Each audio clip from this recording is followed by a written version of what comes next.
रावण ने तलवार निकाला, कहा कि अगर वहां वृत्त को प्राप्त होता है, डर के मारे नहीं जाता तो मैं तुझे यहाँ मार डालूंगा। मारीच ने सोचा कि इस पापी के हाथ से मरने से अच्छा भगवान के हाथ में मरा जाए। तो मारीच ने सोने के मृग का रूप बनाया और महाराज जहाँ मेरे भगवान पंचवटी में पर्णकुटी में निवास करते हैं वहां उछल कूद करने लगा। जानकी जी की दृष्टि पड़ी, जानकी जी ने उस मृग के शावक की तरफ उंगली दिखाई। भगवान राम जानकी जी खिले की बात को जान गए और उस मृग को लेने के लिए उसके पीछे चल पड़े हैं धनुष बाण लेकर। अब जाते जाते जाते जाते बड़ी दूर निकल गए। हालांकि जब मेरे भगवान ने उसको बाण मारा है तो उसने हा लक्ष्मण जब आवाज कर तो किशोरी जी का हृदय ऐसे ऐसे कांपने लगा। बोली लखन भैया आप जाइए ना, लगता है भैया तुम्हारे विषम वृत्ति में। लखन भैया ने कहा नहीं माँ, मैं आपको छोड़ करके नहीं जा सकता। ये वीरान वन में मैं तुमको अकेले छोड़ कर नहीं जा सकता। जानकी जी यहाँ पर लखन जी से कहती हैं, लखन मुझे लगता है तुम्हारे मन में कुछ पाप है। धन जोरू जमीन तीन ये झगड़े की जड़ कहलाते हैं। भाई को भाई का दुश्मन बस यही बनाते हैं। तुम्हारे मन में कुछ पाप है। महाराज इतना सुनते लखन चरणों में गिर पड़े। बोले माँ आपने ये क्या कर दिया। मेरे लखन भैया ने लक्ष्मण रेखा खींचा और कहा माँ इस रेखा से बाहर मत निकलना, यहाँ बड़े मायावी राक्षस टहलते रहते हैं। ऐसा कर लखन भैया चले गए हैं। इधर रावण साधु का भेष बना कर आया भिक्षावृत्ति के लिए। माते भिक्षाम देहि। जानकी जी कुटिया में से कंदमूल फल लेकर के टोकरी में लेकर के निकली। तो गृहस्थ का कर्तव्य है कोई साधु अपने घर पर आए तो उसको कभी खाली हाथ न जाने दे, उसका सम्मान करे। ये अपने गृहस्थ का नियम होता है। गृहस्थ में तो समय समय पर साथ संतों को बुलाना भी चाहिए। जिस घर में संतों के चरण पड़ते हैं उस घर में साक्षात भगवान का वास होता है। जिस घर साध में पूजिए हर की सेवा नाहि, ते घर मरघट जानी प्रीत बसे तिन मान। जिस घर में संतों के चरण नहीं पड़ते वो घर मरघट के तुल्य होते। अतः घर में संतों के चरण पड़वाने चाहिए।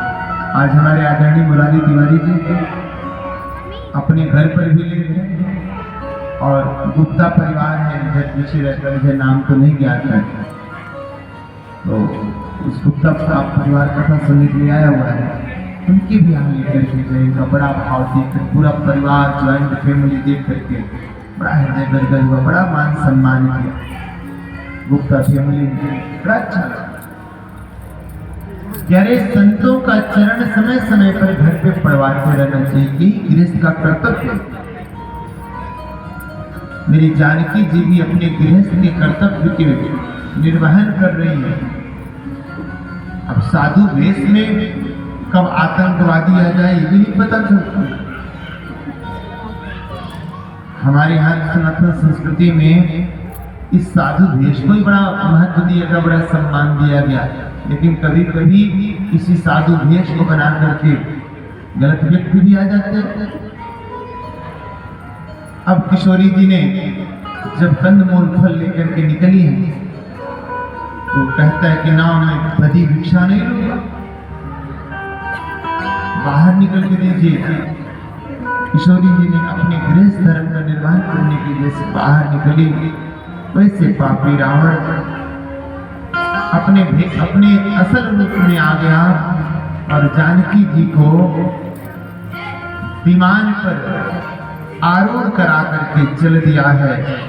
और आज जब किशोरी जी जा रही है तो विलाप कर रही है। कि हा नाथ दया निधि हा लक्ष्मण, हा रघुनाथ कहाँ हो तुम, निश्चर मुझको ले जाता है, ये प्राणनाथ जब कहाँ हो तुम। रो रही है, विलाप करती हुई जा रही है। आकाश मार्ग में जब दक्षिण दिशा की तरफ रावण लेकर के जा रहा है, तभी जटायु की दृष्टि जो गीध राजा है पुष्पक विमान पर पड़ी कि गीधराज सुनि आरत बानी, रघुकुल तिलक नारी पहचान।